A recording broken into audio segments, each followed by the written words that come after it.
Welcome to Bigfoot Society. If you have Bigfoot activity to report from the same areas discussed in this episode, please reach out to me directly after this episode. And if you'd like to be on the podcast to discuss a personal Bigfoot encounter, please reach out to me directly at bigfootsociety@gmail.com. Do you wish there was more Bigfoot Society to listen to every week? Well, there is now. If you become a supporting member over at Patreon, you get a special members-only episode every single week on Wednesdays, and sometimes even more episodes. Head on over to patreon.com/the Bigfoot Society. And now let's get on with the show. At Bigfoot Society, we've got the privilege of talking to an individual I've been trying to get on the show, and finally we were able to get it to work out. I've got Tex from Tex's Front Porch on the show. You might also know him as Tex Wesson, but Tex, I'm excited to have you on. Your name comes up every once in a while in different interviews. I'm like, man, I got to get the guy himself on here. So how's it going today, man? Oh, I can't complain. If it was any better, it wouldn't be legal. I'm glad we finally got together because it's like you said, it's been a long time coming. So I'm glad we finally got it worked out. Absolutely. I don't even know if this episode's out yet. It might be out soon, but I just talked to Ryan Edwards, and he had mentioned your name a few times about there was a little expedition that happened up on the Texas border, and that might come up later in the interview. Tex, I like to start at the beginning, and regarding Bigfoot, what was it that got you into this whole Bigfoot phenomenon to begin with there? It's almost a whole lifetime thing, honestly. I'm not one of those guys that, had an encounter when he was a little bitty kid, and I love Bigfoot ever since. The whole, you hear a lot, in search of and type thing. It wasn't like that for me. My family is from Texarkana, which is Falk area, and which is the Boggy Creek monster area. So I grew up hearing those stories, right? And I can remember even before, and I was knee-high to a short frog when this happened, but I can remember me and all my little cousins, when I go up there to visit, one story that is real funny. We were all out in the backyard one night hunting the Boggy Creek monster with our little toy guns and everything, right? There was like 5 or 6 of us. One of my older cousins, he was 17, 18 at the time, and he was always a prankster. He goes out the front door, climbs up on the roof with a gorilla mask on, jumps down, goes over the roof and jumps down in the middle of all of us, screaming. It was like we scattered like a covey of quail, except for me. I was not smart enough to run. I froze and stood there pulling the trigger on a toy gun, thinking that's going to do any good. That doesn't speak to bravery. It speaks to stupidity, folks, at a young age. So I grew up hearing all that stuff, and it was always a fascination of mine, that type of thing. And I had some stuff happen when I was a young man, and then boxed that in, didn't ever talk about it, and we may talk about that later. But honestly, about 8 years ago, I shared an encounter that I had for the first time went public on a young woman's channel. Her name's Danielle Stedman, and she liked the way I sounded. I don't know why, but anyway, she wanted me to do some voice work for her, and I kind of started doing some voice work for her, and then that led into me meeting another individual, and I ended up co-hosting his show for a couple of years. But he was an actual field investigator, and up on the Red River, which is not too far from me. It's about an hour. I live in Fort Worth, so it's about an hour away. So he invited me to come up there and do some research with him.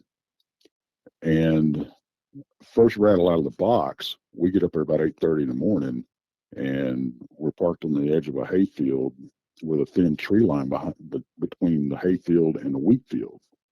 And we pull up, I park my truck, he's getting his camera and stuff, with all that kind of stuff ready. I'm just taking in the lay of the land, right? Trying to pick out landmarks, that type of thing, get my bearings so I don't get lost down these river bottoms.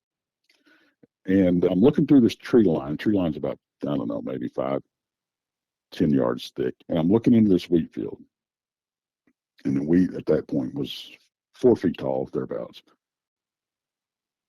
And about 50 yards away, this thing stands up in the middle of the wheat field. solid black. Looks like he's going to cross the street, looks both ways, and takes off running down into the bottoms.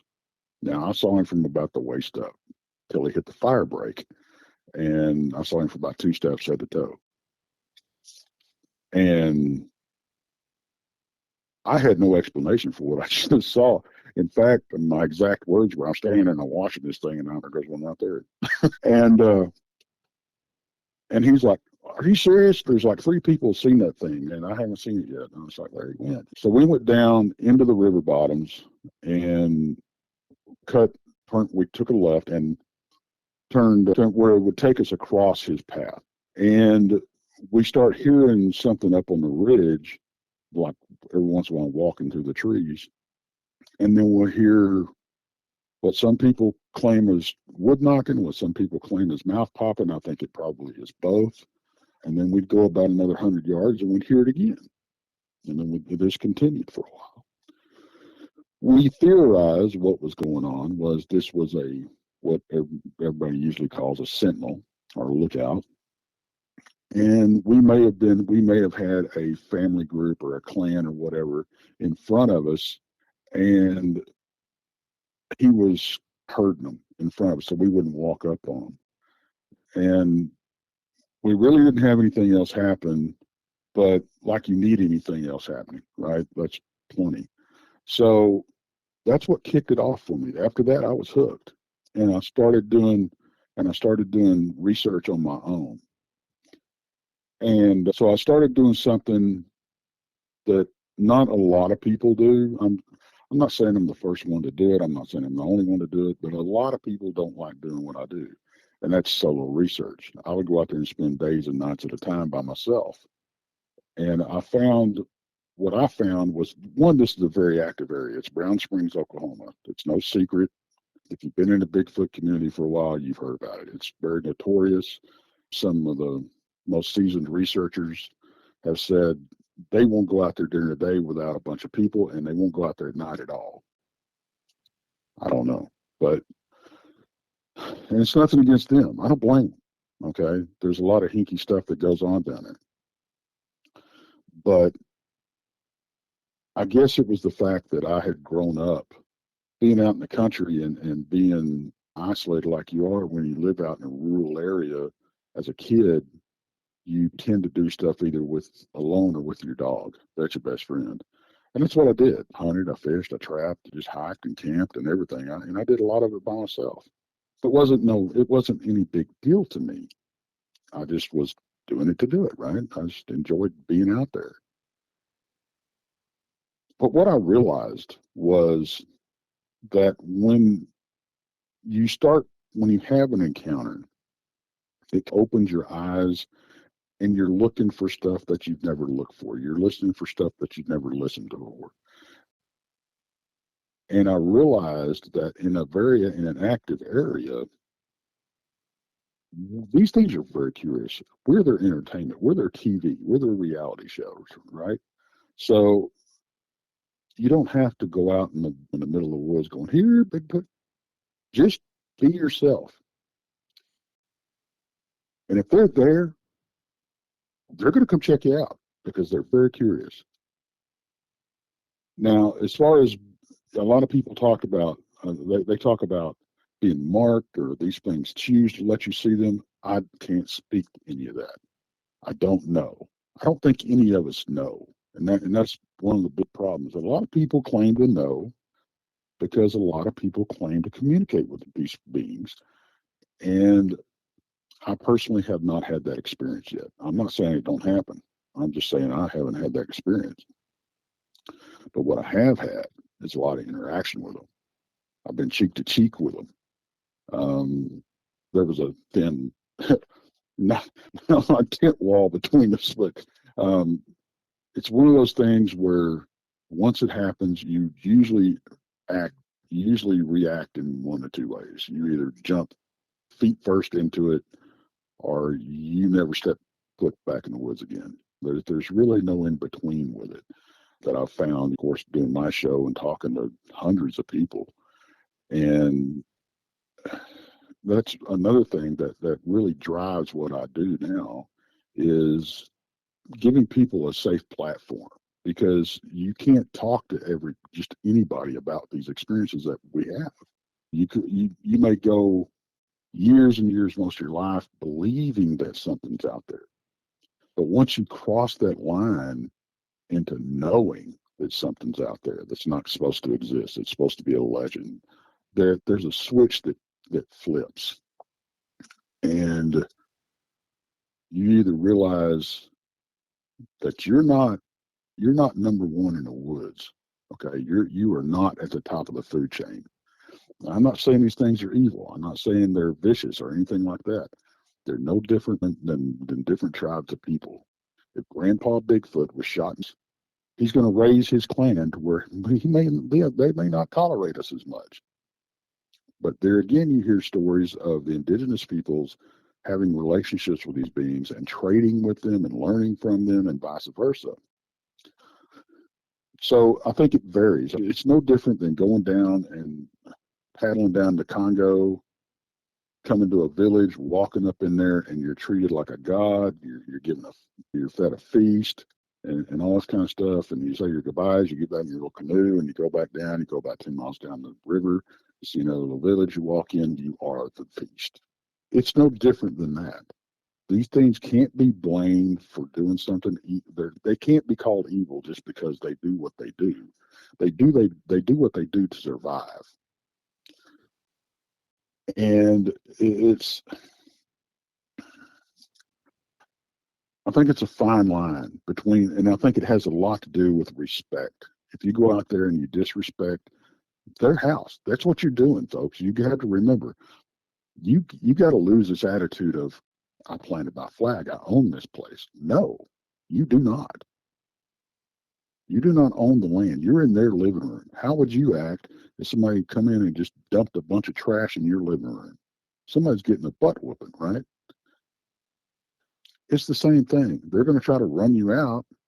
You always hear these stories about people being escorted out of the woods and that type of thing. Well, do you blame them? I wouldn't want us in there anyway. We're like locusts. So it's something you have to go in there. And I think they sense intent no different than a dog does, no different than a horse does. Those animals are they're perfect judges of character, okay? I think as far as the intelligent level of these creatures, or critters as I lovingly call them, they're on par with killer whales. And I get beat up every time I say that. I get beat up about it.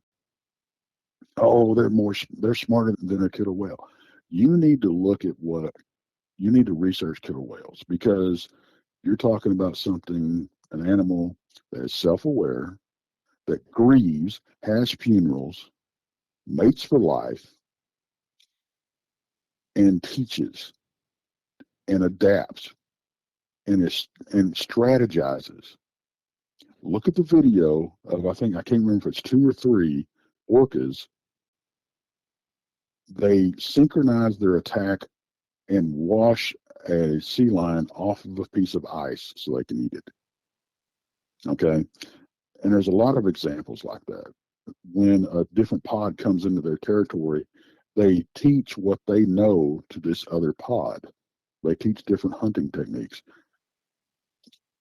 If you took all that I just said, and instead of orca or killer whale, you put Bigfoot in front of it, you got everything that everybody talks about these creatures doing.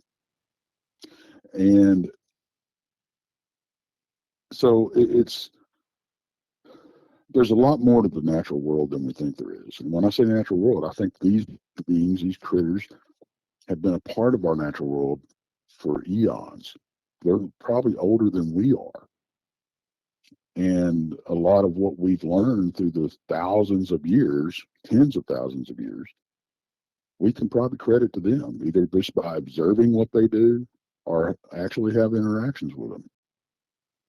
So I know I went off on a tangent there, but getting back to the research aspect of it, if you want to call it that, unless you're going out in the field and you're writing data down in your book and you're doing this and you're doing that, and it's hard to call it, for me, it's hard to call myself a researcher, if that makes sense.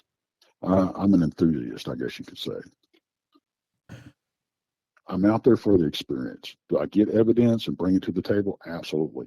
We've pulled out some of the best physical evidence that's been pulled out of the field in years. We've got handprints and forearm prints and elbow prints that we pulled off of my truck. And it has we got the dermal ridges in the fingerprints, the whole 9 yards. Was that around the Brown Springs area as well? Yeah. We identified, what happened was I was doing a live show up in the cemetery. Brown Springs got a famous cemetery. It sits up off the hill about 100 yards. And one thing that's really neat about this cemetery, it's got a freshwater, cold water spring that runs directly underneath it and bubbles out at the bottom of the cemetery where you park. Okay. And so you got the Red River, which is got a heavy salt in it's very salty for a freshwater body of water, but it's also got it's muddy. It's called the Red River for a reason. And then you've got this freshwater, clear water spring that has been used by humans for years. And you've got it's a wildlife management area. You've got just mountains of prey out there for them. You've got wild plum thickets, you've got ponds, you've got walnuts, you've got all this kind of stuff. It's a perfect area. The only thing is you've also got humans that run around out there. Okay. But they've gotten pretty good at if they don't want to be seen, they're not seen. But anyway, I was doing a live show from the cemetery, and my safety team, one of my trackers and his son, was down at the bottom parked in their truck. And so I'm up in the cemetery doing a live show. My phone dies that I'm doing the show on. They skedaddle up there to make sure I'm okay. In their rush to leave, they left the truck unlocked, the keys in ignition, and all of our electronics just sitting out there. Okay. They also had a bear-proof Yeti cooler in the back that was closed and locked. All right. Or latched. They run up the hill. We find each other. It takes about 30 minutes for us, and we walk back down. When we get down there, we got handprints all over both trucks. We identified 3 different sets of prints. Okay. The cooler had been opened and closed, but not latched. There was water that was dribbled over the tailgate that looked like somebody had opened the ice chest and reached down and scooped their hand in and got some water and just dribbled it over the tailgate, water and ice. And the ice hadn't melted yet, so that tells you something. Also, one of the interesting things was on the top of his cab, there were 2 handprints on the top edge of his cab with water dripped down in between them. Now, being a man with a beard, this happens when you scoop water in your hands and get a drink. It goes down your beard and drips. So if this thing was leaning on the top of the cab, standing in the back of the truck, had just gotten a drink out of the cooler, he's got water dripping out of his beard directly between his handprints, watching them run up the hill to get me. We took photos of these. We didn't have any, unfortunately, we didn't have any clear tape to pull the prints with, but we did take pictures. They're very good pictures. Like I said, you can actually see my favorite one is actually muddier than my truck. Okay. You can see what looks like it's just gorgeous. The forearm print is gorgeous. You can see the hair, and the handprint is absolutely beautiful. The dermal ridges that are in the fingerprints are awesome. I've had it looked at by fingerprint experts on the law enforcement side of things and on the wildlife side of things. Every one of them tells me the same thing. I can't tell you what that is, but I can tell you it's not human. Because the dermal ridges on every human, I don't care who you are, swirl. The dermal ridges on a primate are horizontal. These are horizontal. Another thing is every handprint was smaller than anybody on the team, and none of them are above like the edge of the back of the pickup or the hood of the pickup. They're all that high. They're lower, and it looks like they're reaching up. So whatever these things were, they were either squatting down or they were short that left all this evidence. So that's really interesting. So do you think it may have been that you were dealing with some juveniles that day, or? That's what I think. A lot of people have suggested that maybe it was the little people, that type of thing. Oh. I don't know. I can't speak to that, but I think that we were looking at probably 3 juveniles that had come out of. There's a little marshy area that the spring runs into across the road, and I think that they were in this little marshy area watching us, and when they lit out, they came and poked around. There was nothing missing. There was no drinks missing out of the cooler. There was none of the electronics had been touched. Like I said, the keys were in the truck. If this had been humans, more than likely, all that expensive equipment, no cameras around, no nothing like that, yeah, that's easy pickings. But that's, and we pulled another handprint too. But one came from camp. There was 5 or 6 of us, I think, sitting around a campfire one night. We were just talking, and this was about 2 miles down the road from where we got these other handprints. And we were sitting around the campfire, and when we had to pee, one of the guys had parked next to a gully that was on one side of the campsite, his SUV. And when we wanted to pee, we just get up, go on the other side of his SUV and pee. So he gets up and he goes to go pee. He goes, "Hey, which one of you sorry SOBs put your greasy handprint on my truck?" We're like, "What are you talking about, man?" He goes, "Man, come here and look at this. There's this handprint, huge handprint, bigger than anybody's there, I got pretty good sized paws. It dwarfed mine, but there it was, big old greasy handprint towards the top of his SUV. We did pull that one. That is in a bag, frozen in his freezer. We're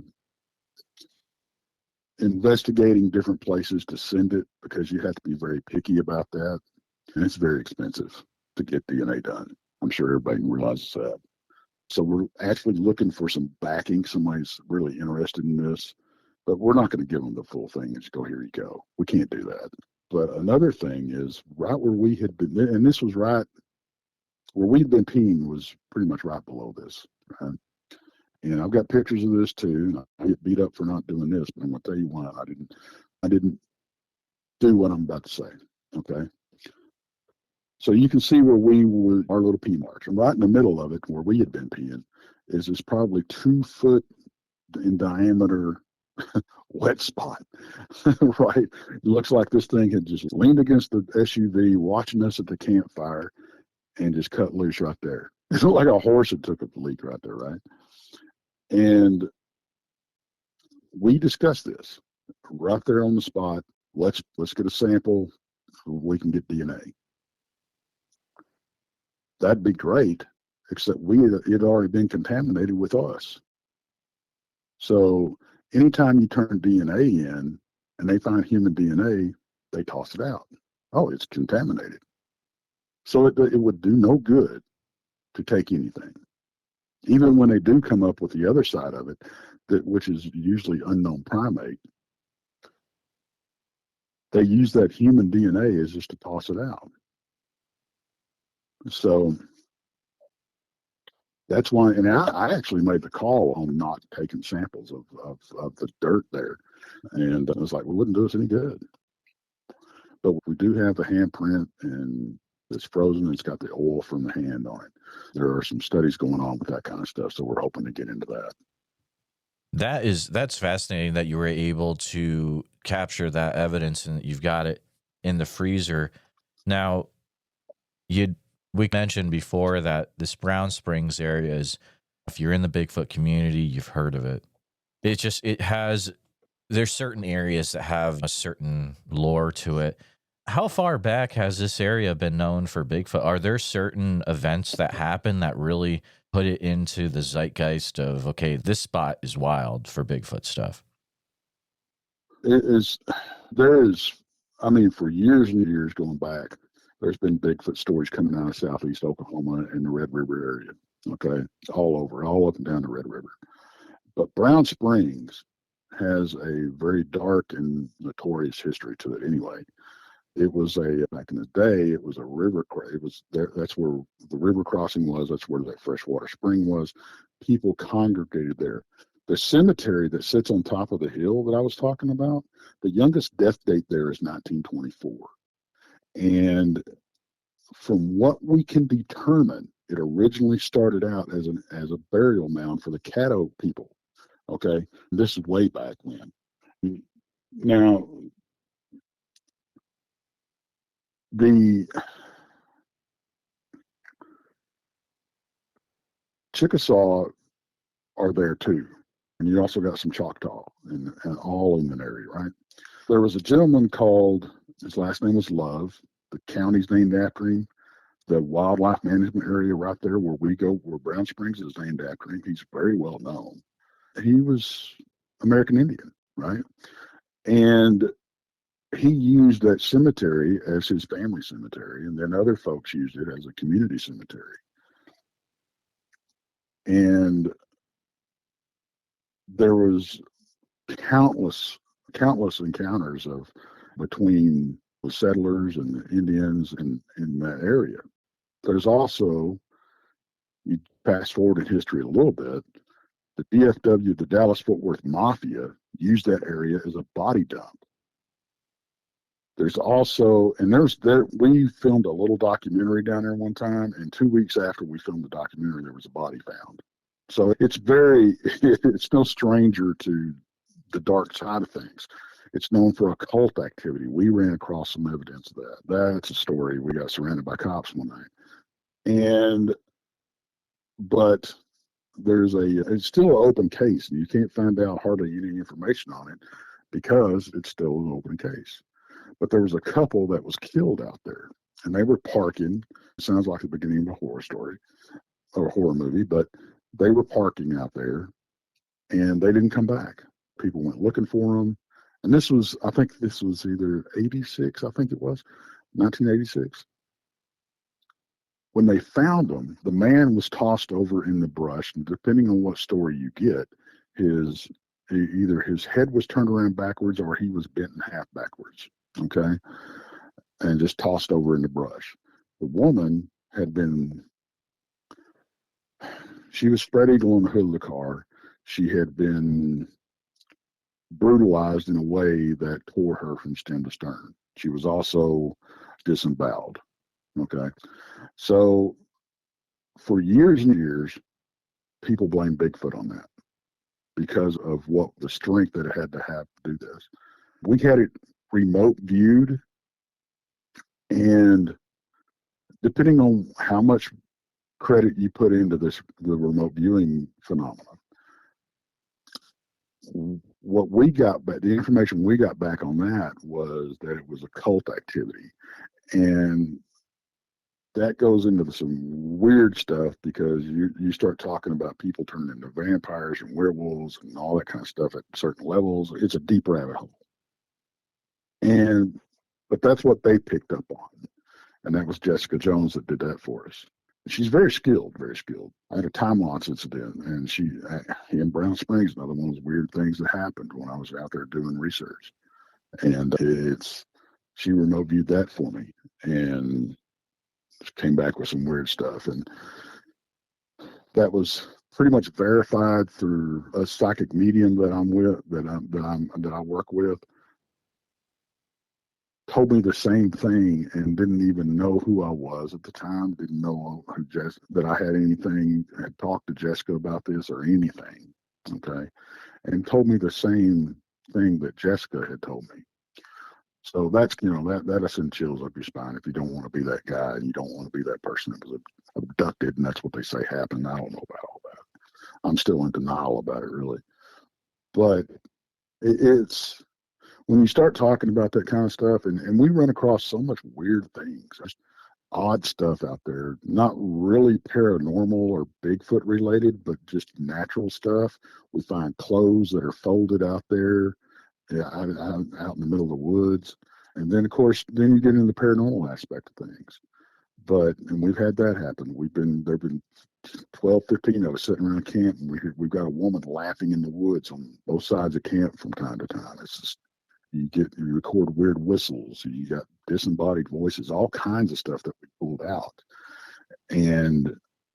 But I had taken a paranormal team up there with me at one point, and it was me and a buddy of mine, Bob, and then Amy Laney and her husband Cody. And they were in his truck, and me and Bob were in my truck, and they wanted to go to the cemetery one night, and I was going to take them up there. We pulled to where you parked, we're right there at the spring, and then we didn't even have a chance to get out of our truck, and we were surrounded by 5 cop cars. There was 3 sheriff's deputies and 2 tribal police, okay? And so we gingerly get out of the truck because we didn't know what was going on. And the lead officer, I took charge, whatever, he was a tribal officer. He goes, "What are y'all doing out here?" And I grinned, and he goes, "Are y'all out here Bigfoot hunting?" And I said, "Yeah." I said, "We're the cryptid guys, and that's the paranormal team. I was going to take them up cemetery." And we started talking. I spent about 45 minutes talking to these officers. And everybody's heard about the Tiger King in Oklahoma. He had a tiger sanctuary or big cat sanctuary, and then he got thrown in jail. Somebody took it over, closed it down. That original place was about 40 miles from where I do my research.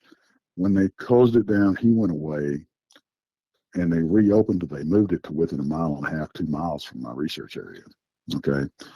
When they got shut down and the authorities came in, there were 17 big cats and tigers that were unaccounted for.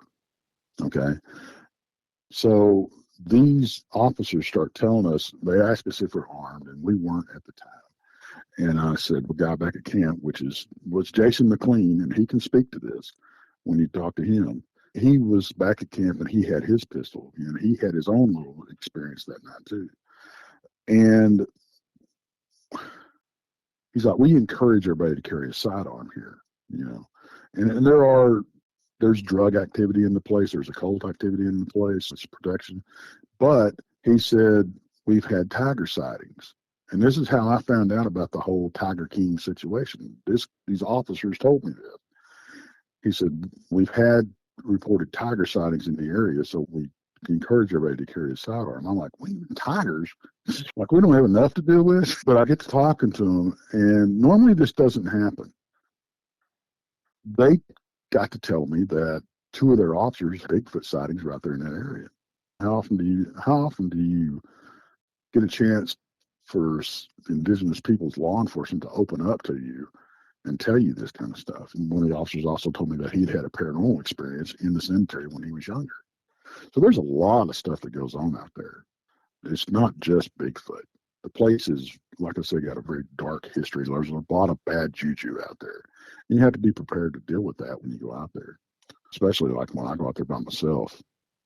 So, Tex, this is some heavy stuff, man. I had no idea what we were getting into with this Brown Springs area. Guys, I don't know if I would go to this area without the proper people that knew what they were doing, especially if there's tigers out there. My goodness. And and tigers aren't the only thing you got to worry about. That's just the newest thing.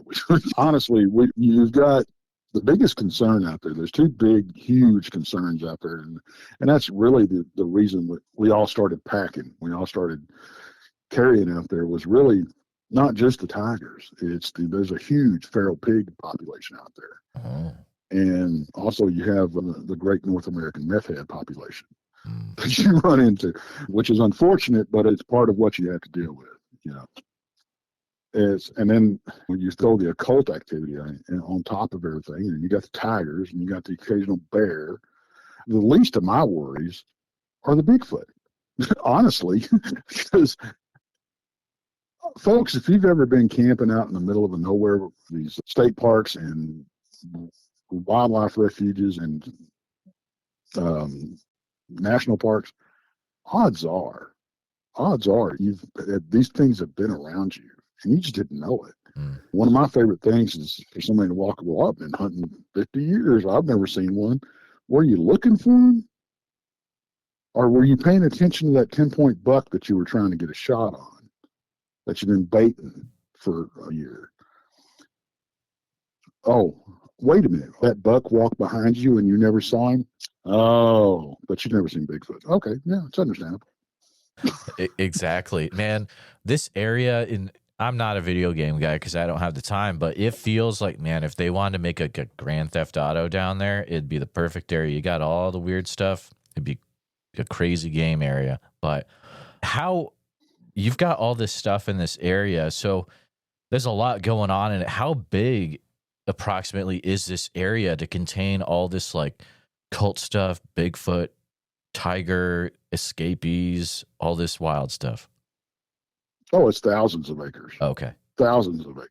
Got it. And the thing about it is, some of it's so thick that you're not going to go through. It takes you, if you're going to go anywhere, and the thing, and that's what a lot of people don't understand. A lot of people that have never been out in the brush, okay, when you talk about walking through the woods, you're talking about a manicured area by a state park. You're talking about, oh, walk through the trails, walk down these trails that's been laid out for you and everything. Go out in the, no, do not. I'm sorry I said that. Do not go out in the brush off trail because you don't know what you're doing.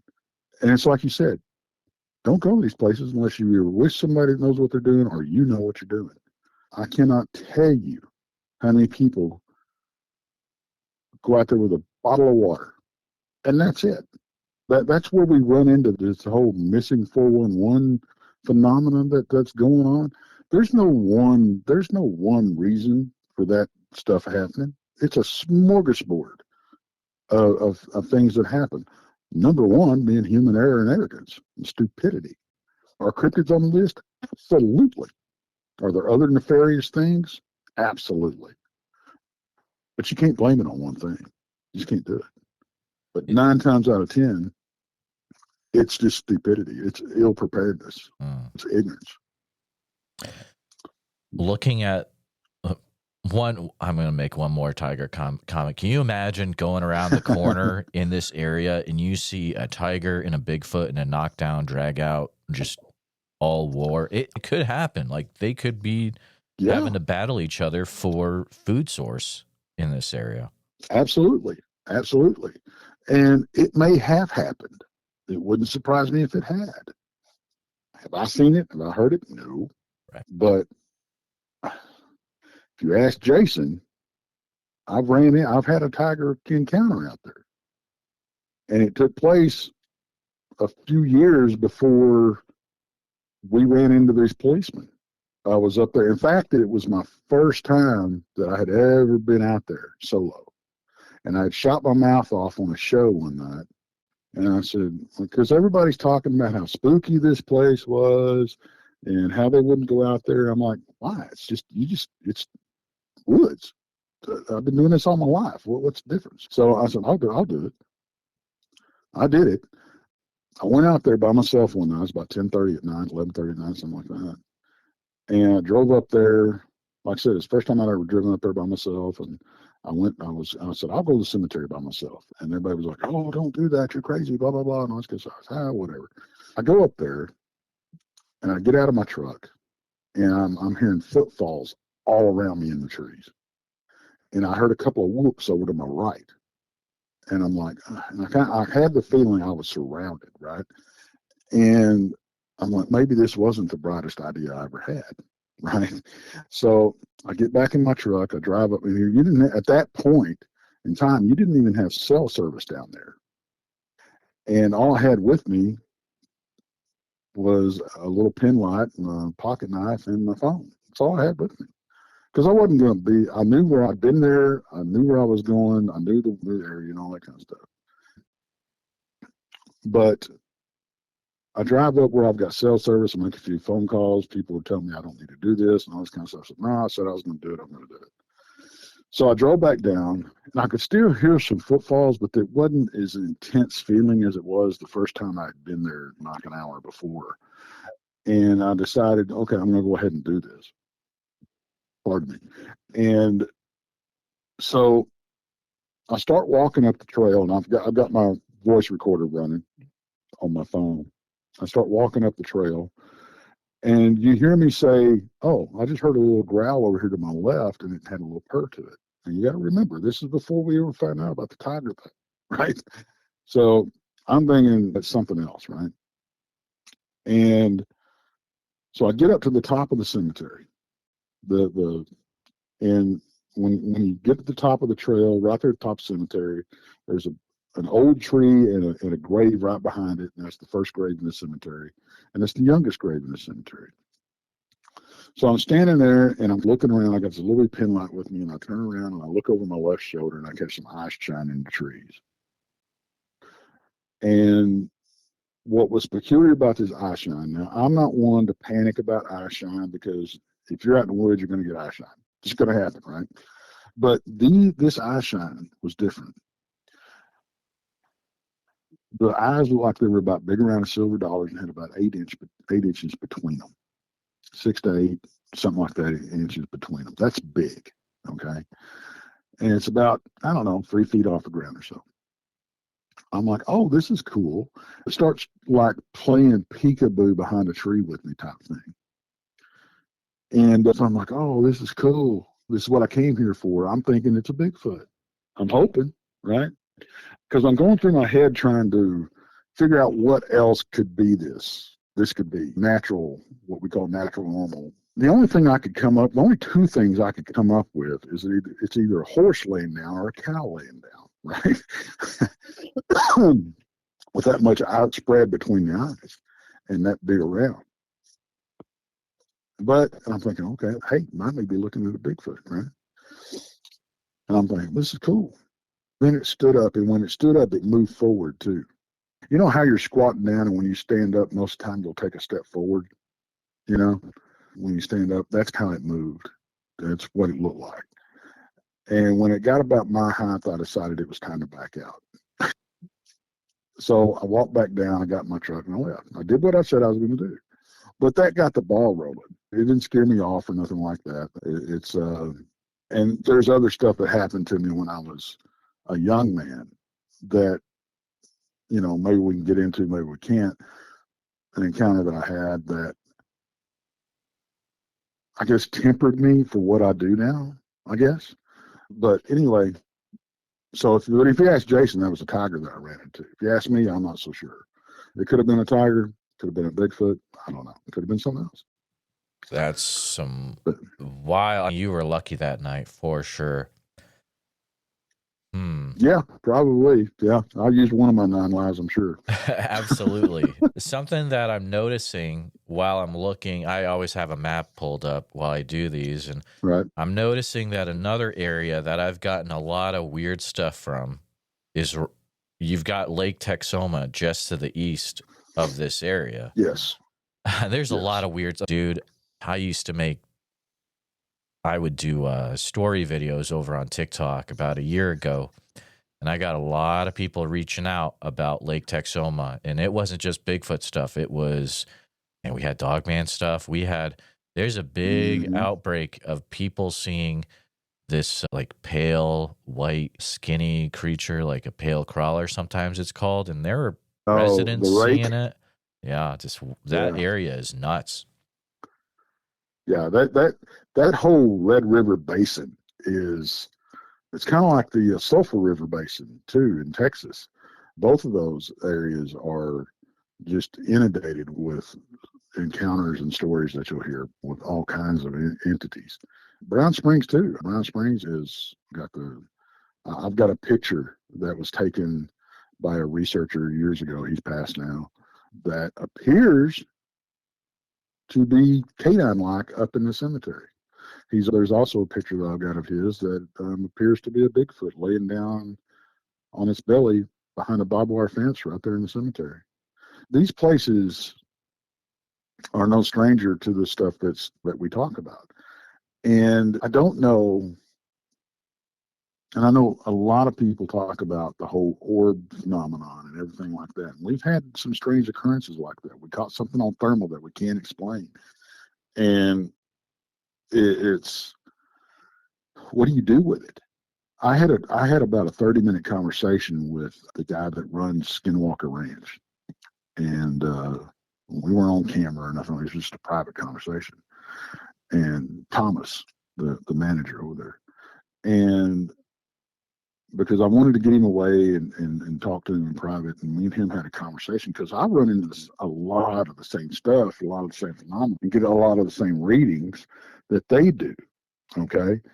So my first question to him was, have you figured out a way to determine what's physical and what's paranormal that you're running into? After about a 10-minute rant, his short answer was no. So they're having the same issue we are. Oh, that's bonkers. That's Thomas Winterton from out Yeah. there in Skinwalker, I believe you're referring to. That's pretty cool. You were able to chat with him about that. That is so wild. There's something that you had shared way earlier, and I want to make sure that I want to get into that for a little bit. And you're talking about what you saw in that wheat field. Now, you said you saw it for a few steps where you got to see pretty much a lot of whatever that creature was. Do you remember any details of what you saw that when you think back on them, you're like, wow, what I was seeing was definitely a Bigfoot rather than a person? Oh, yeah, absolutely. Unless there was an 8-foot tall basketball player built person wearing a black hairy suit running through a wheat field in the middle of freaking South Oklahoma. I don't know what else it could have been, because like I said, the wheat field, the wheat, we measure it, is 4 feet tall. Okay. I could see him from the waist up until he hit the fire break. That puts him at 8 feet, right? That's the math I work on anyway. And then when he hit the fire break that's mowed around the field, I saw him head to toe for about 2 or 3 steps. But he was not this big, massive, bulky thing that we hear so much about, like the patty type creatures or the Ohio grassman. They're just massive. The ones that we have down here in the South tend to be a little smaller and leaner built. That's how this one was. He was cut. He was solid black, covered in, and the hair looked slick, very well groomed. Okay. He didn't have the conical head. He had the round head, which is not unusual. You see both, or we have reports of both. And the other one I saw in my other daylight sighting was completely opposite of this one. As far as coat goes, it was almost weird. And I saw him through my binoculars. But the grace in which these things move is phenomenal. They move like dancers because their head does not bob. When they run, they walk, it doesn't matter. Any movement they make, they never lock their knees. So they have that natural shock absorber. It's almost like using a gimbal on a camera. It stabilizes the rest of their body. And the ease with which they negotiate stuff that we have to pick our way through is just phenomenal. It's unbelievable. But yeah. And the proportions are different too on these critters too. It's just that they're just off. The forearms seem longer. They hang lower. Their hands are lower on the leg than like a human would be. And they don't have, as I know everybody talks about this, but it's true. They don't have I think it's the trapeze muscles in the back. They're huge. So it appears they don't have a neck. It's not that they don't have a neck. It's just they have massive freaking trapeze muscles. And that's what I saw, So he wasn't like Arnold Schwarzenegger. He had a basketball player build. Very muscular, but he was lean.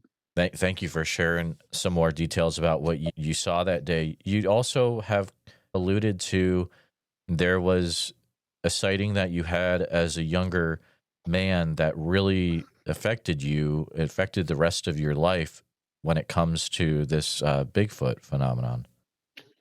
Yeah, and I wish I could sit here and tell you it was a Bigfoot Okay. because it would be a heck of a lot easier to explain, but it wasn't. It was what everybody calls now a dogman.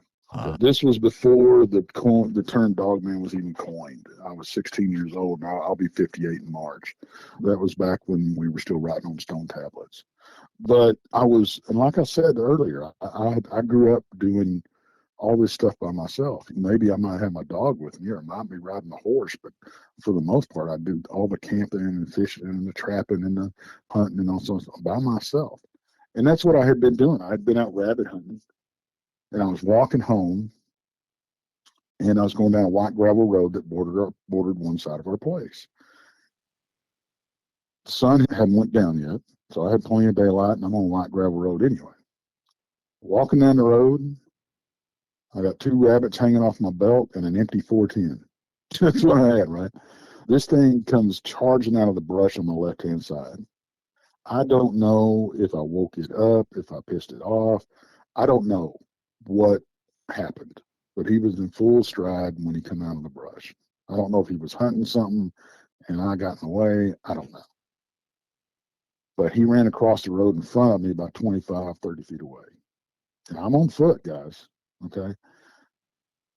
And the image I have frozen in my head, I'll never forget it. And I can sit down and draw a picture of it. And I'm not a talented artist, but you can definitely get the idea. But he turned his head and he growled at me in stride. And that's when, don't get me wrong, the whole thing was absolutely terrifying. And much like when I was a kid and my cousin surprised us, I froze. And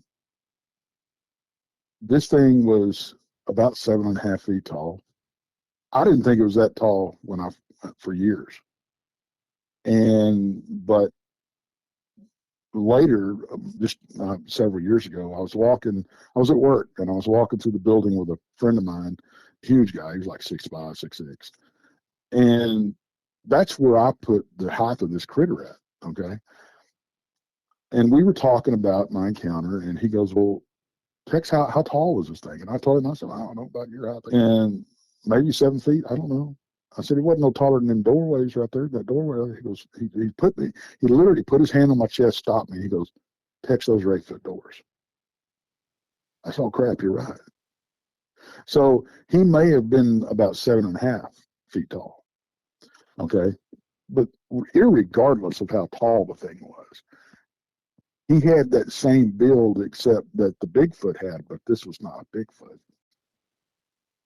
His coat was thinner. The hair was longer, but you could see the skin underneath except on like starting between his ears down his back. It went down. It was like a mane that went down his back in a V across his shoulders. His ears were very canine-like, and they were pinned back. Like if you upset a dog or a horse, they'll pin those ears back, right? They're getting ready to either flight or fight. They're trying to decide what they're going to do, but they pin them ears back for protection, and it opens them up so they can hear stuff. And his ears were pinned back, and he snarled at me. That's what I remember. The eyes were very dog-like. They were brown. Okay, he didn't have this elongated snout. It was a shorter, blunter snout that he had. He didn't have this just mouthful of freaking gnarly looking teeth. They were just very canine looking. And there's an old wives' tale that if you want to get a smart dog, get one with black in his mouth. Okay. When he growled at me, when he snarled at me, it gave me a chance to see his gums and his tongue. They were both pink and black mottled, like a canine. Okay. He was very canine looking. And his hands were, his chest was like very big. And it was very narrow at the hip. And then his thighs were big. Okay. His hands were not human. They were not human. They were human-esque, but they were also almost like a raccoon type hand also. So it's the cross. The skin underneath the hair was like a charcoal, and his coat was black with some gray in it. So he may have had some age to him. I don't know. When it came down to his feet, and I know a lot of people that they talk about that backward facing leg. Okay, they're dog legged. Okay, I'm sorry, folks, the biomechanics do not operate like that. They just will not on a bipedal creature. You've seen dogs stand up and walk on their hind legs, they're awkward. Okay, there's a reason that these things can move bipedally, but it's not awkward like a dog. And I'll tell you why. One is the hip. The hip placement is different. The whole torso and the hips or everything were very human. Okay, I don't remember if he had a tail or not. I never draw it with a tail, so I assume he didn't have one. But what I noticed was he was up on his toes, and his foot was, as you go back towards the heel, which was off the ground, is just long and narrow. And I think that's what, I'm not saying there's not dog-legged critters out there. I'm not saying that. There may very well be. But I think a lot of it is misidentification when people are looking at this. They see that heel that's brought up off of the ground, and they're standing on their toes, which allows them just phenomenal speed and agility and balance. I think that's what people are seeing, and they're thinking, oh, that's dog-legged. No, it's really not.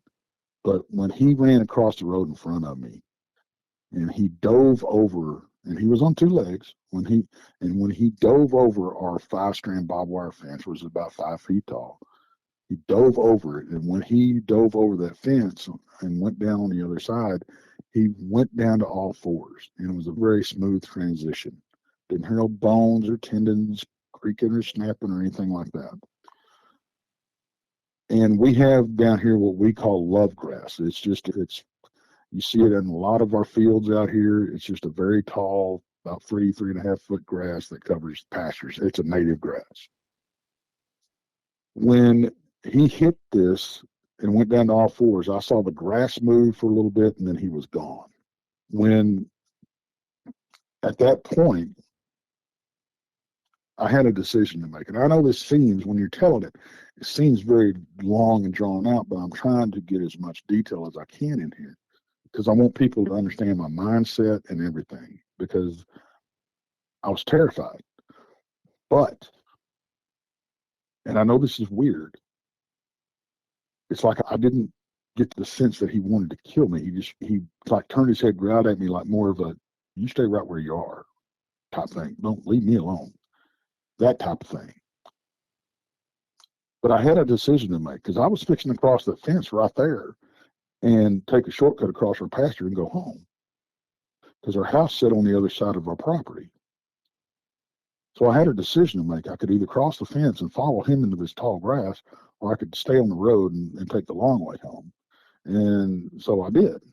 I walked up that road that's bordered one side of our place, across teed into another road that was on the front of our place, and our driveway was on the opposite side. The whole walk is pretty much a blur. I don't remember a whole lot of it. I do remember like turning that first corner and thinking to myself, I don't have any ammo. I got basically a 3-foot club. Maybe I'll get a swing at him if he comes at me. Maybe, you know. But the rest of the walk is really just a blur. Obviously, I was in shock. And then I walked in the house, and we lived in a trailer house. And I walked in the back door, and I pretty much just fell into a kitchen chair and put my gun on the table. That was a big freaking no in my house. No guns in the kitchen, much less on the kitchen freaking table. My mom was in the kitchen. I don't remember what she was doing. She was doing dishes. She was cooking, doing something. I don't know. And I guess she was going to turn around and scold me for get that gun out of my kitchen type thing. But when she saw me, she said, so what's wrong with you? You're white as a ghost. And I tried with everything I had to tell her what was going on, what was wrong, what I'd seen. Nothing would come out. I couldn't speak. My sister lived next door to us about 40 yards away. And so she called my sister. She says, get over here. There's something wrong with your brother. My sister came over, and it took them to the better part of an hour to calm me down enough where I could speak and tell them what I encountered. Now, they didn't tell me I was crazy. They didn't tell me I was lying. But they did try to maybe help me rationalize what I'd seen. Maybe I saw something else, and maybe it was a big coyote, maybe it was a wolf, maybe it was a homeless man, what we called hobos back then. And it scared me, and my imagination took over, type thing. But I stuck to my guns. And my mom and my sister on those kind of topics, like I said, my family's from Texarkana. They grew up with this kind of stuff, right? They never told me that I didn't see what I said I saw. They never told me I was crazy. They never told me I was lying. I had a very good support system. But we never talked about it a whole lot either. It did get brought up to the point to where we gave it a nickname, and I dealt with it in a humor. That was my coping mechanism. But it set me back on my heels for almost a year. I wouldn't go anywhere. I didn't get off the property. If I had to go to the barn, or I had to go feed or break ice out of a water trough or whatever, I went loaded for bear. I didn't take my little gun. I took my dad's gun, and I loaded it up, right? And so I became scared of the dark, which was totally unlike me. Here I am now, I'm 16 years old, and I've been camping and hunting and fishing and trapping and all this stuff all my life by myself.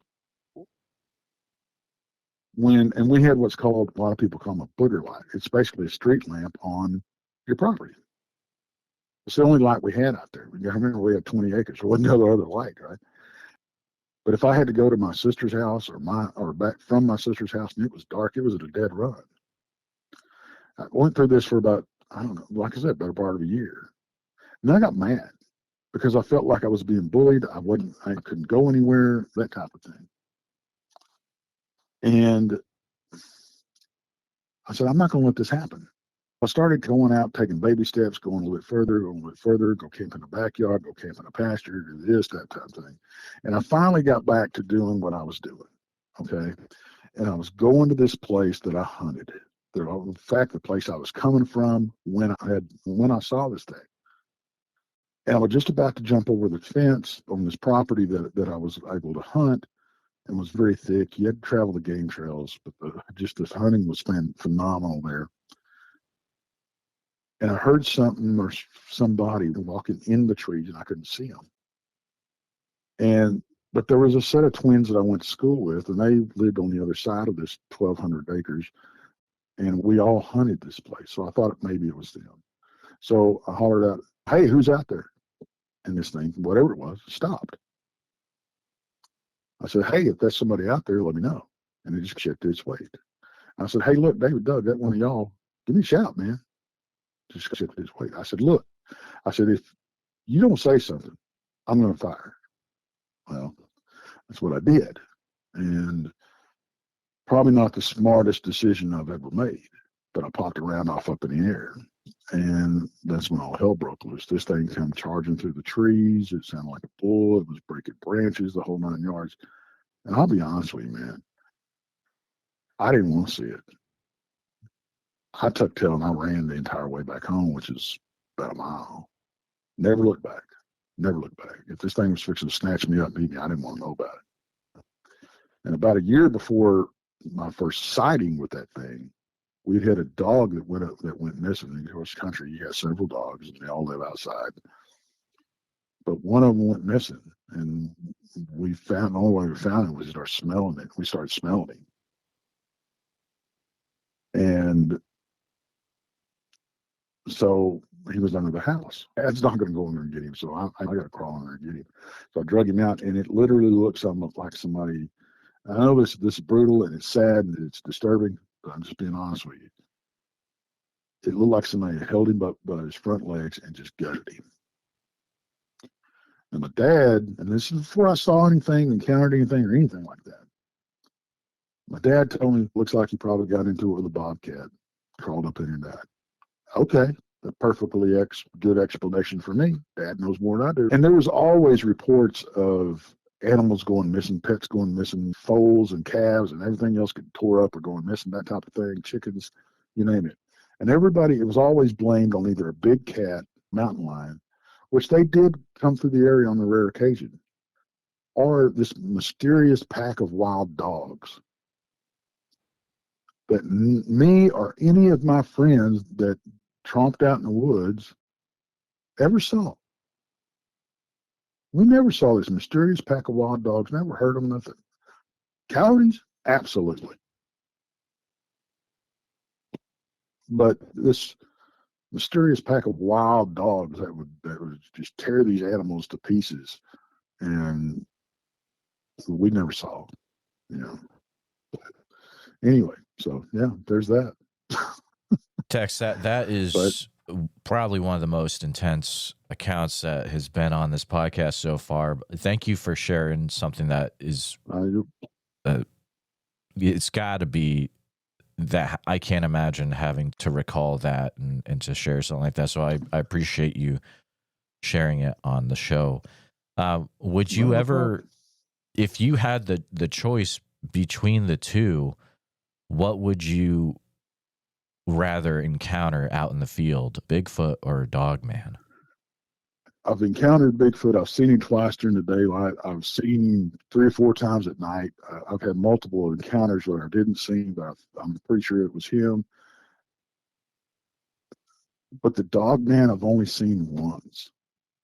And honestly, I still question what I saw. And I think everybody does when they have these encounters, even Bigfoot encounters. But that Dogman thing, it's so different. The physiology, biomechanics that have to exist for this stuff to work. It's easier for people to believe that a Bigfoot exists than a freaking werewolf. And that's the only thing I knew to call him when I was that age. I saw werewolf. I didn't say Dogman. I didn't even know the term then. But I'd like to see one again. If I had my druthers, I'd rather run into a Bigfoot, of course. But on a personal level, I'd like to see another Dogman or whatever that thing was, just for verification, just for validation on my part. But because you freaking question your sanity, man. You know, much less talk about it. I didn't talk about that thing for years. 8 years ago is when I went public for this. Wow. And that's that channel I was talking about where I told my first encounter. This is the encounter that I told. First time I went public about it, and where are we now? If you'd have told me then, I'd be talking to you on the phone or doing my own show about all this weird stuff, going out and looking for Bigfoot and stuff. I'd have told you you're nuts. But here I am. But people need to know. People need to know that they're not crazy, that they're not alone, that they have a safe place to go and not be judged. I don't care if you mind speak to these things. I don't care if you think they're an ape or the Dogman is a misidentified Bigfoot. I don't care. But people need a safe place to share their encounters and not be judged. And because you very seldom have a support system like I did. It's not like we sit around and talked about it all the time, but they didn't accuse me of stuff either. Because when you come out of that proverbial Bigfoot closet or cryptid closet, or even the paranormal or UFO closet, as far as that goes, UFOs maybe not so much anymore because that's a whole nother show, man. My theory. I know it is. But yeah, but you get ridiculed. You lose credibility. I know. It happened to me. Mm-hmm. I had people that I worked with that had known for 15, 20 years. And when I came out of the closet on this stuff, my credibility was shot. So I understand what people go through. I really do. And I don't care if you want to contact me or you or whatever, because I know you. You're same as I am. Absolutely. Just because you contact me with your encounter doesn't mean I'm gonna. If you're gonna contact me, you have to be on the show. No. If you're having problems, if you're suffering from PTSD, for lack of a better term, but if you're traumatized by these encounters, or if you're trying to wrap your mind around it and you ain't got nobody to talk to, reach out to any of us. Because if you just want to bend an ear, we're there. If you want to get out there and make it public, by all means, we'll do that. And we'll give you a safe place to do it. We're not going to throw your name all over and your location all over in places. Absolutely. We're going to protect you. But people need that. They deserve it, because these encounters, and I know I'm getting on my soapbox, and I'm passionate about this.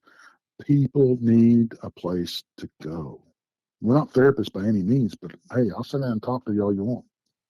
Oh, and absolutely. And the cool thing about Texas Front Porch, and I think this might even be a good time for you to share about your show a little bit, if you don't mind, is you're not just talking about Bigfoot. You're talking about other things as well, right?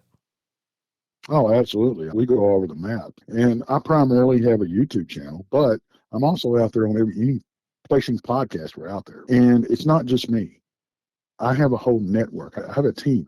We call ourselves the Island of Misfit Toys. It's because that's how you feel when you're in this community and you have these experiences. And so I have so many people that I'm blessed to have as part of my team. And I say my team, and I don't really don't look at it that way. A lot of us, most of them refer to it as the Porch crew. We're more than that. You got the Blondes and Booze, their channel. You got Donnie Cho Says Stuff. You got Danielle Diva, phenomenal person. Monica Rollins. You might recognize that name. She's great. She was on the first season of Monster Quest. She's part of our team. Jason McLean is part of our team. Bigfoot Michigan Rob, great guy. One of the few people that I know that actually saw a Bigfoot and saw it vocalize at him. Randy Gilbert, who we lovingly call him our tech troll, but I've known him for 40 plus years. When I talked about, none of us saw that mysterious pack of wild dogs that tore everything up, I spent time out in the woods with Randy. So it's like growing up together. So we have all these people in this network, and Brent Thomas, Paranormal Portal. There's something about this group that we've all managed to get together that's different, because we don't all believe the same thing. We don't all think along the same lines, and we have different belief systems. One of our trackers, I call him Pops. We have that kind of relationship. He's out in the field with me almost every time I go. He has a completely different belief system in what these creatures are capable of than I do. But it doesn't matter, because it doesn't have to get along. We don't have to believe all the same things, because if we're not open-minded enough to at least go, what if? I don't care what camp you're in. If we're not willing to do that, we're going to be stuck in the same place we have been for the last 50 years. Absolutely. We got to learn from each other. We got to learn from each other. We got to work together. No, that's good stuff, man. And the cool thing on top of that is you're involved with a upcoming conference coming up later this year in 2025, where all you guys are, or I'd say a good number, you guys are going to be at that conference, right? Oh, we're all going to be there. Every one of us, unless something happens, because life gets in the way. But we're planning on everybody being there. Yeah, and it's a huge deal. It's our first conference we've ever put on.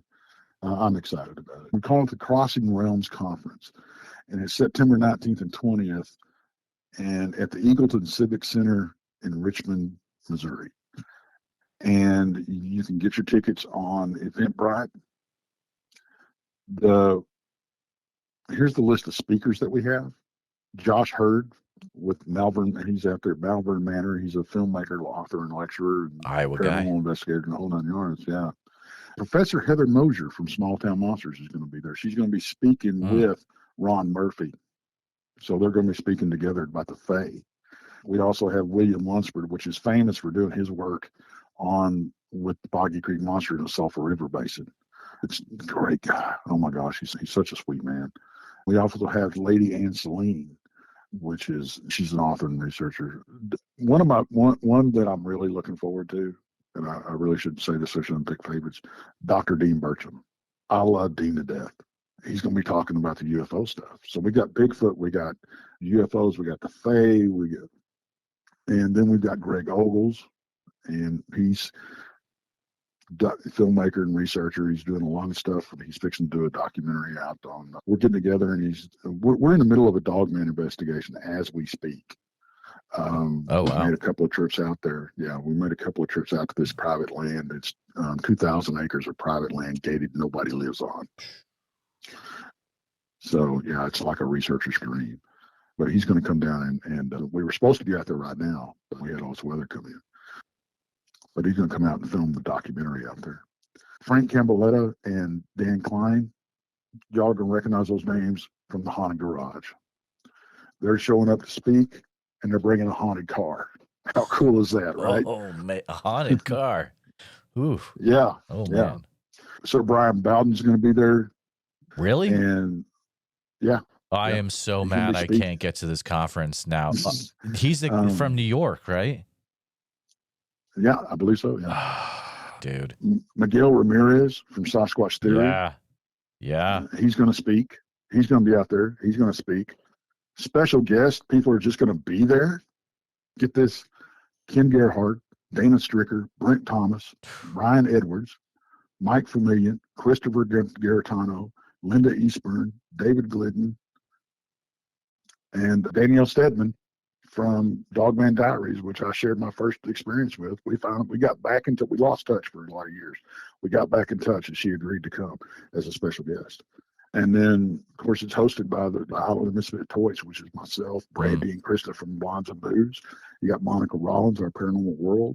You got Paul from Paranormal Among Us, Danielle Diva with the Diva Dimension, and also Tea Time with Duchess Diva. She's an actual Duchess, by the way, guys. I'll tell you something really cool about her. Her great uncle was Vlad the Impaler. Oh, wow. Yeah. Yikes. Yeah. And some really cool stuff about Brandy and Krista over at Blondes and Booze. Y'all get a chance. Go check them out. They've been paranormal investigators for years. They've been involved in private demonic cases. They've been in the whole 9 yards. Brandy had her first Bigfoot sighting with me in Brown Springs. Yeah, and they've done some awesome work out at LBL with Greg Ogles. And they just got and they're just a wealth of knowledge when it comes to the paranormal side of things. It's just, they're such a great, and I hate to say this, but it's true. They're such a great asset to have. They're great tools in our tool belt with their knowledge and everything, because I was doing a whole lot of things wrong when it came to the paranormal side, and they set me straight. Like Bigfoot Michigan Rob, Randy, or Tetro, Donnie Cho, and Jason McLean. That's who's hosted. Our sponsors, two of our sponsors are Doug Hychek. Really? And, oh, wow. Yeah. And also Mary Lynn Bass with Para with a Normal. And she's actually doing a separate gallery reading that weekend.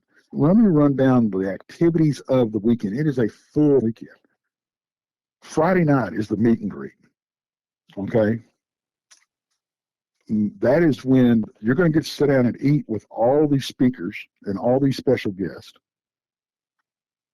while Miguel gets up there and speaks during dinner. Then after dinner, Chris Garitano is going to show his new film. That's Friday night. Saturday is the conference. That's when all the speakers are going to speak. After the conference, that's when we have the gallery reading. It's just in the vending area. And Saturday night, a ghost hunt at the Ray County Museum, which is right there on site. And all this benefits the Ray County Museum. They're having a ghost hunt, and what's really cool about this ghost hunt, normally you go to a conference, you watch the speakers, you may get to eat with them, and that's pretty much it, right? No. All the special guests, all the speakers are going to be on the ghost hunt. Unfortunately, the ghost hunt is sold out. But the vendor area is going to be open to the public for free. All these special guests and all the speakers are going to be represented there. They're all going to have tables set up. That's huge. So it's just going to be a huge weekend. If you don't have the money to pay for the tickets for the conference, go just walking around the vending area is a chance. If you're trying to start out and meet people and hobnob and network, you couldn't ask for a better place. This is the who's who of the Bigfoot, paranormal, and UFO world all in one spot.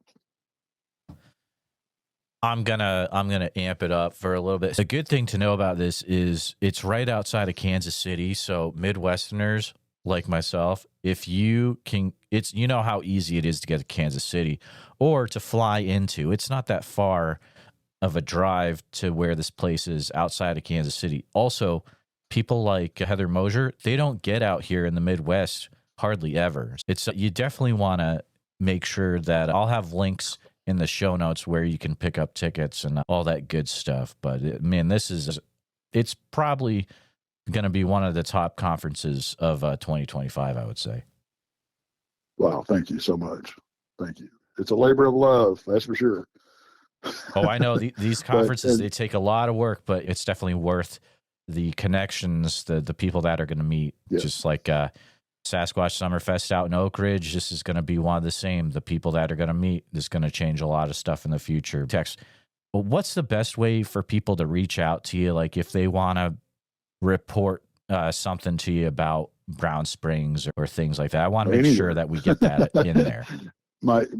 Best way to get a hold of me is my email. The channel does have a phone number, and it's out there. Just go to the channel. It's listed in the how to get a hold of us. But my email is paracryptidencounters@gmail.com.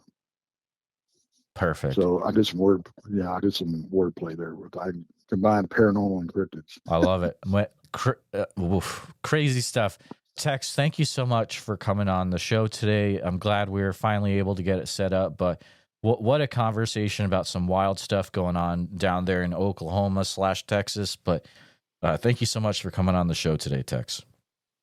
Oh, it's been a pleasure. The honor's all mine, brother. I appreciate it, man. Just wanted to take a few minutes to say thank you to you, all my listeners, for listening to the podcast. Please take a minute to help out the show by subscribing on YouTube, making sure you hit the bell so you don't miss any notifications, and share the episode on YouTube with a friend.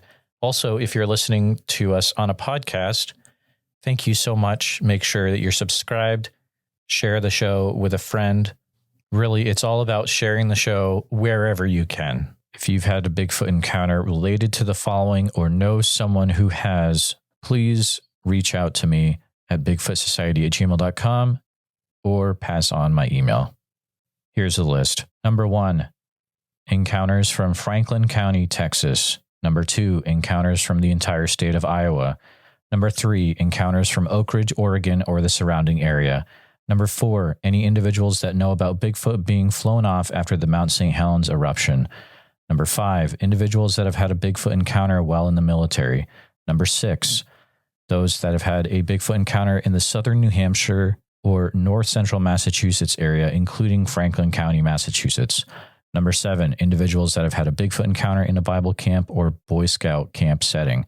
Number 8, individuals that have had Bigfoot try to enter their house forcibly while they were living inside. Number 9, individuals that have actively have a Bigfoot living on their property. And lastly, any sightings that are in the Ouachita National Forest area of Oklahoma or Arkansas. A special thank you to all the Bigfoot Society Patreon and YouTube channel members. It's your support that helps keep the show going, and I extremely appreciate it. I'll see you back next time, listeners. Sasquatch Summerfest this year, July 11th through the 12th. It's going to be fantastic. July 11th through 12th in Green Waters Park in Oak Ridge, Oregon. And listeners, if you're going to go, you can get a 2-day ticket for the cost of one. If you use the code BFS, like Bigfoot Society, but BFS, and it'll get you some off your cost. Priscilla was nice enough to provide that for my listeners. So there you go. I look forward to seeing you there. So make sure you head over to www.sasquatchsummerfest.com and pick up your tickets today.